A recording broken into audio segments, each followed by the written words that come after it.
나이가 들어가고 자식들이 새로운 가정을 꾸려 출가를 한다면 이제 우리 부모님들은 혼자만의 시간이 많이 생기게 됩니다.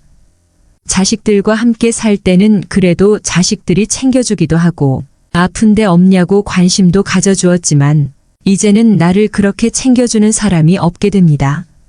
자식들도 이름이며 본인 가정이며 바쁠 것이기에 더욱더 부모님의 건강은 뒷전이 되고 맙니다. 이렇듯 혼자 남겨지게 된다면 식사도 제때 챙겨 먹지 못하고 갑작스레 우울증이 몰려올 수도 있습니다. 혼자 사는 노인 중 단지 17%만이 자신이 건강하다고 생각한다는 통계가 있습니다. 혼자 살수록 건강관리에 서운해지게 되는 것입니다. 실제로 나이가 들고 혼자가 될수록 다음과 같이 외로움을 타는 분들이 계십니다. 요즘 들어 부쩍 갑자기 화가 나고 눈물이 나고 열심히 살아도 사는 게 힘들고 좋은 일이 있길 바라기보다는 아무 일이 없길 바라보지만 그래도 내 마음이 자꾸 옹졸해지는 것 같습니다. 요양병원에 들어간 지 한 달 된 엄마를 유리창 너머로 보고 오니 갑자기 밀려오는 우울감의 마음을 다스리기가 어렵네요. 물론 외로움을 잘 안 타는 성격이라 꿋꿋이 혼자 잘 살고 잘 놀다 갈 것 같아요. 라고 생각하는 분들도 계시지만 실제로 현실이 닥치면 어떻게 마음이 변할지 모릅니다. 그렇다면 자식들이 출가하고 혼자 남겨져도 어떻게 하면 노후를 행복하게 보낼 수 있을까요? 오늘은 행복한 노년을 위해 반드시 줄여야 할 것들 4가지에 대해 알려드리겠습니다. 첫 번째는 의존하는 습관을 줄이는 것입니다. 부모님들 중 특히나 자식에게 의존하는 부모님들이 계십니다. 하지만 만약에 어렸을 적부터 자식에게 너가 나를 먹여 살려야 한다. 너는 나와 함께 살아야 한다라는 말을 하게 되면 자식들은 당연히 그러겠다고 하지만 막상 속으로는 부담이 될 수밖에 없습니다. 혼자 남겨진 분 중에 자식에게 의지하려는 생각을 하시는 분의 글을 읽어드리겠습니다. 남편하고는 남이나 마찬가지고 서로 정없이 살고 있어요. 매일 가슴이 뻥 뚫린 것 같이 살다가 아이의 기대라는 걸 버린 지 얼마 안 됐고요. 그냥 감정이 없는데 가끔 슬퍼요, 공허하고 외롭고 딸이 둘 있는데 이 애들만 보면서 살고 있어요. 정말 아주 많이 의지해요. 정신적으로 너희밖에 없다. 이런 말은 안 하지만 저는 속으로 이 애들에게 너무 의지를 하고 나중에 크면 그래도 이 애들 때문에 웃을 날 있겠지. 이러면서 하루하루 버텨요. 이렇게 살다 나중에 아이들이 저를 그냥저냥 대한다고 해도 별 도리는 없겠지만 그래도 희망을 걸고 나중에 이러면서 버팁니다. 이렇게 티는 안 내도 속으로 자식에게 기대려고 하는 분들이 꽤 많습니다. 단언컨대 이것은 긍정적인 결과를 낳을 수 없습니다. 말을 하지 않아도 자식들에게 의지하려는 마음은 전달되기 마련입니다. 그것에 자식들은 몹시 부담스럽고 부채의식을 느끼며 자랄 수 있습니다. 부모를 행복하게 해야 하는 책임을 진 것이죠. 언젠가는 얘들 덕분에 행복할 것이다가 아니라 이 답답한 상황 속에 얘들 덕분에 행복하다 고맙다고 생각하세요. 사람으로 태어나서이 예쁜 아이들한테 엄마 소리 듣는 거 그게 바로 행복이고 더 바랄 게 없다. 그렇게 생각하는 훈련을 이 아이들은 나를 행복하게 해야 할 의무가 없고 아이들 각자 인생을 살아야 하고 나 또한 내 인생을 살아야 한다는 걸 잊지 마세요. 자식이나 누군가 타인이 나에게 행복을 주어야 할 의무가 어디에 있나요? 내 행복은 내가 만들어야 합니다. 내 행복을 위해 자식 인생을 볼모로 잡지 마세요. 저렇게 알게 모르게 의지하며 키우는 자식 겉으로는 엄마 걱정하고 챙겨도 그게 다 마음에 빚이고 인질처럼 평생 잡혀 사는 거예요. 끊지도 못하고 질질 끌려다니며 살지만 딸이 행복하지 못하게 됩니다. 이렇듯 자식뿐만 아니라 누군가에게 의존하려는 습관은 반드시 줄여야 합니다. 그렇다면 이렇게 의존하는 습관을 줄이려면 어떻게 해야 할까요? 바로 취미 활동에 답이 있습니다. 곧 취미 활동을 즐기며 자기 자신에게 집중하는 것이지요. 나이 들어도 할 수 있는 3가지 취미를 알려드리겠습니다. 첫 번째는 채소 키우기입니다. 나이가 들어갈수록 잘 움직이지 않게 됩니다. 혼자 살게 되면 더더욱 그렇게 되지요. 그만큼 신체 활동이 중요한데 채소를 키우려면 물도 주어야 하고 신경 써 주어야 할 것이 많기 때문에 많이 움직이게 됩니다. 또한 수확한 채소를 먹어주면 건강한 식습관까지 챙길 수 있습니다. 너무 관리가 어려운 채소보다는 방울토마토나 상추 같은 키우기 어렵지 않은 채소들을 기른다면 재미와 뿌듯함을 느끼실 수 있습니다. 실제로 은퇴 후 천으로 내려가 밭을 가꾸면서 노후를 즐기시는 분들도 많으신 것처럼 말이죠. 두 번째는 악기 연주입니다. 이미 노년에 악기를 태우는 것이 치매 예방뿐만 아니라 우울증 개선에 도움이 된다는 연구 결과가 많이 나와 있습니다. 특히나 노년에는 무언가를 배우기에는 너무 늦었다는 생각에 처음부터 지레 겁먹고 포기하는 분들이 많은 것 같습니다. 하지만 노년에도 악기를 배워 취미로 즐기시는 분들이 상당히 많고 심지어 공연까지 하시는 분들을 보면 항상 멋있다는 생각이 들었습니다. 배우기 쉬운 악기부터 천천히 도전해 보시길 바랍니다. 악기 연주는 도저히 못할 것 같으신 분들은 음악 감상만으로도 좋습니다. 단지 음악을 듣는 것만으로도 앞서 말했던 우울증 개선뿐만 아니라 육체적 정신적으로 많은 도움을 줍니다. 특히나 노년기에는 마음이 힘든 경우가 많은데 이때 좋아하는 음악을 듣게 되면 마음이 평온해지는 경험을 다들 한 번씩 해보셨을 것입니다. 자신이 좋아하는 음악뿐만 아니라 평소에 잘 들어보지 못했던 클래식이나 재즈 같은 장르의 음악도 들어보시길 바랍니다. 세 번째, 취미는 독서입니다. 주말에 도서관에 가면 나이 드신 분들이 앉아서 책을 읽고 있는 것을 가끔 보곤 합니다. 일주일에 한 번이라도 이렇게 도서관에 가게 되면 몸을 움직일 수 있을 뿐 아니라 공짜로 독서라는 취미를 만들 수 있으니 도서관에 가는 습관을 만드는 것이 좋습니다. 책을 읽는 것의 장점은 다들 아시리라 생각합니다. 책은 또한 내가 경험해보지 못한 것을 간접 경험할 수 있게 해주기 때문에 독서라는 취미에 빠지면 그 자체로 즐거운 삶을 살 수 있습니다. 처음에는 읽기 쉽고 읽고 싶은 책을 고르는 것이 좋습니다. 이렇게 자기만의 취미를 갖는다면 자기 생활하기 바빠 남에게 의존하려는 성향이 없어질 것입니다. 두 번째로는 불필요한 인연을 줄이는 것입니다. 이와 관련하여 법정 스님은 다음과 같이 말씀하셨습니다.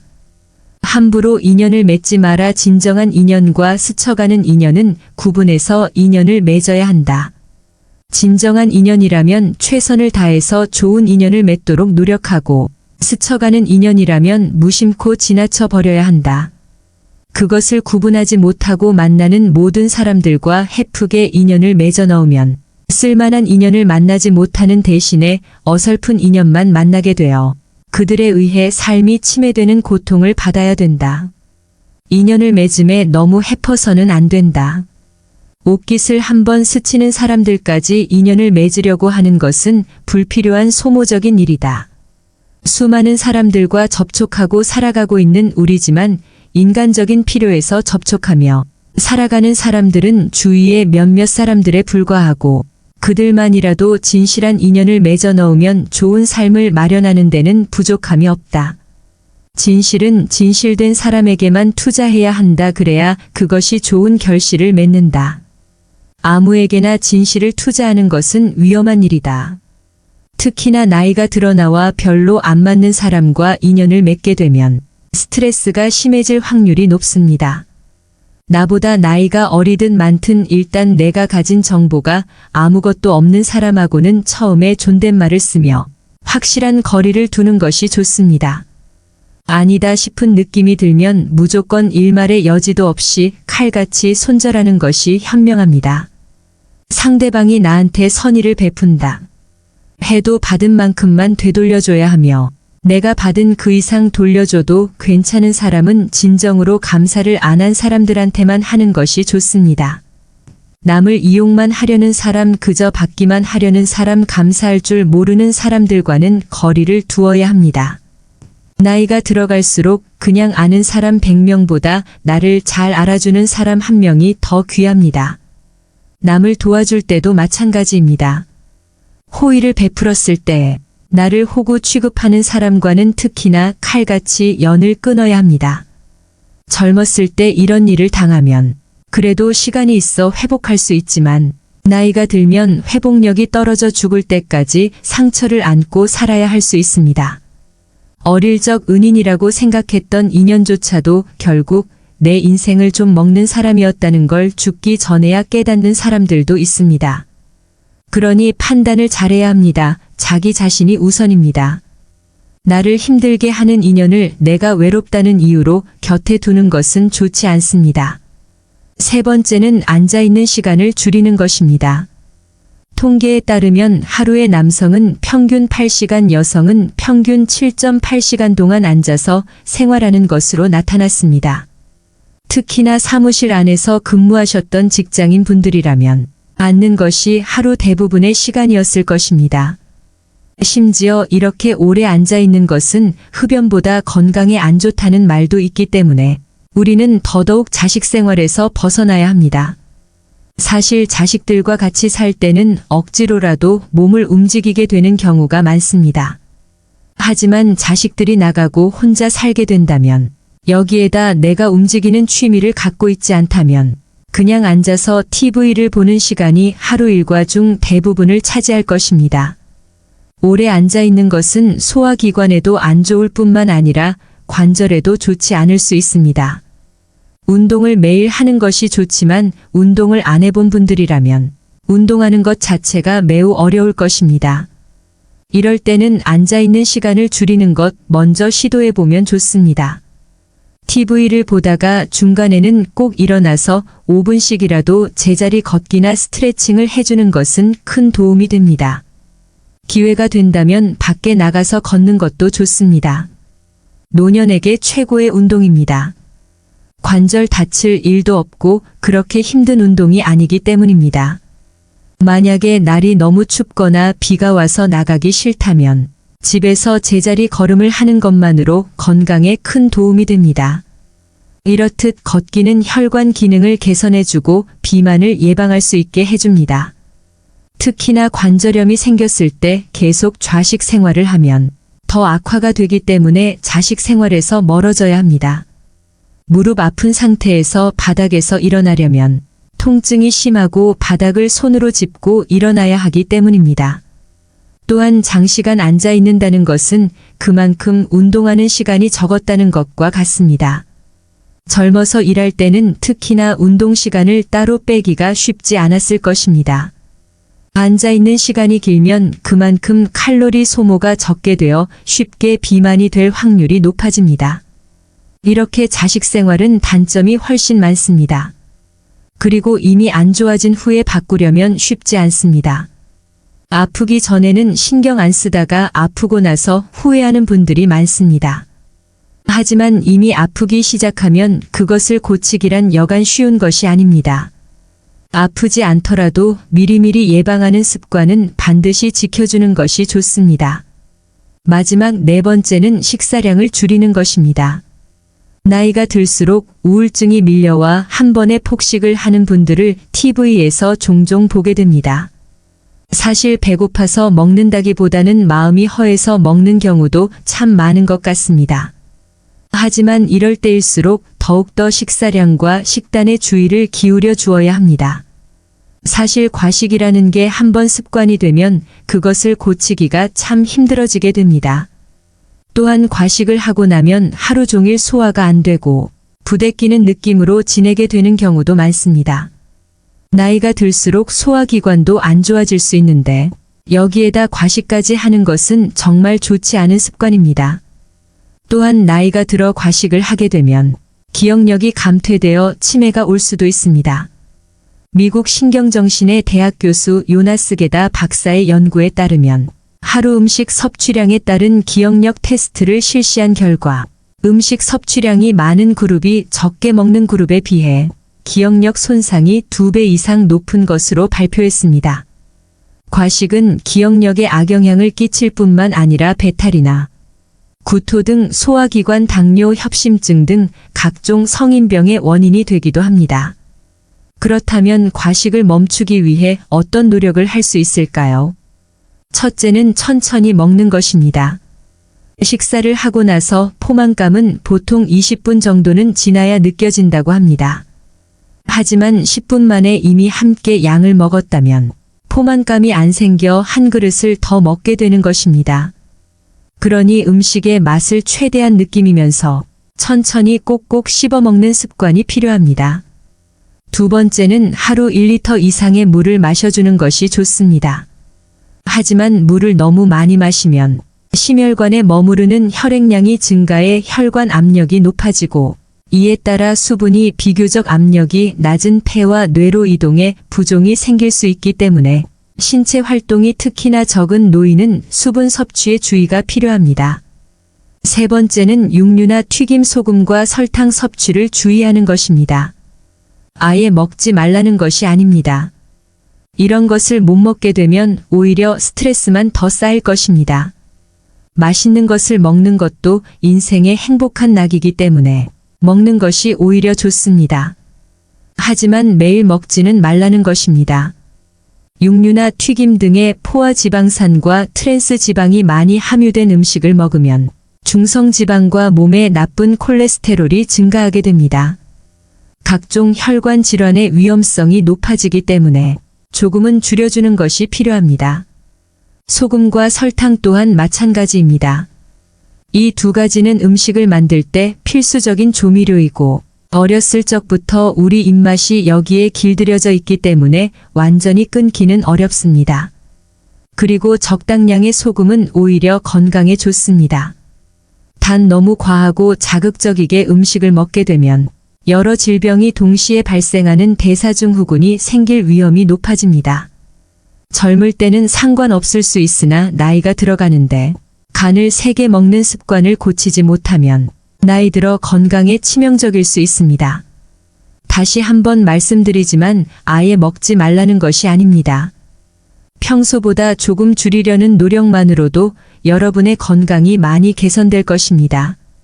내게 이렇게 피곤하게 살 바에 그냥 남은 인생 하고 싶은 대로 살겠다고 말씀하시는 분들이 계십니다.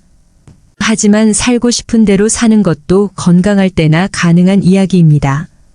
아프면 살고 싶은 대로 살지 못하게 될 수 있습니다. 복잡하게 생각하지 마시고 좋은 습관들을 하나씩만 내 삶에 적용해 보시기를 추천드립니다. 젊은 시절의 습관이 훗날 노년의 인생을 결정한다는 말이 있습니다. 아직 젊으니까 괜찮다며 안 좋은 습관을 그대로 노년까지 가지고 가게 되는 경우가 많습니다. 이렇게 된다면 불행한 노후를 보낼 수밖에 없습니다. 뭐든 한 번의 습관을 바꾸는 것은 쉽지 않습니다. 하루하루 조금씩만 안 좋은 습관들을 줄이려고 노력한다면 어느새 좋은 습관들로 가득한 삶을 살고 계신 여러분을 보실 수가 있습니다. 우리말에 몸가짐 마음가짐이란 말이 있습니다. 이것이 성리학에서 말하는 내면, 공부 외면 공부에 해당합니다. 어디가 먼저랄 것이 없긴 하지만 마음가짐이 우선입니다. 마음가짐이 잘된 사람의 외면이 흐트러지기는 어려우니까요. 우리는 안 좋은 습관을 바꾸고자 하는 마음가짐을 먼저 가져야 합니다. 이게 첫 단계입니다. 그리고 행동해야 합니다. 문득 98할머니가 88할머니에게 뭘 입어도 이쁜 나이다라고 했다던 이야기가 생각납니다. 마음가짐만 흐트러지지 않는다면 아직 우리는 젊기에 뭐든지 할 수 있습니다. 이상으로 오늘의 영상을 마치겠습니다. 우리 모든 구독자분들의 행복한 여생을 응원합니다. 다음에 더 좋은 내용으로 찾아뵙겠습니다. 감사합니다.